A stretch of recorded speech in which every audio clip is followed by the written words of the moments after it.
Senecio peregrinus, also known as String of Dolphins, is a hybrid plant that was first discovered in the late 20th century.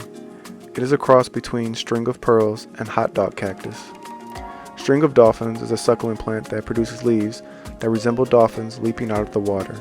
The leaves are green and have a slightly curved shape, with white markings that resemble the dolphins' bellies. The plant can trail up to 3 feet long and produces small white or purple flowers in the summer.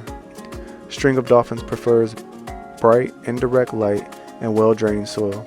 It can tolerate a range of temperatures but prefers warmer conditions and may struggle in cold or drafty areas. The plant should be watered sparingly, allowing the soil to dry out slightly between waters. Overwatering can cause the plant to rot. String of Dolphins can be planted with other succulent plants such as Echeveria and Crassula. It can also be grown in a hanging basket or as a trailing plant in a terrarium. String of Dolphins is primarily used as an ornamental plant due to its unique and attractive foliage.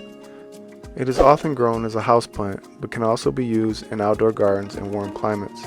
The plant is not known to have any significant medicinal or culinary uses.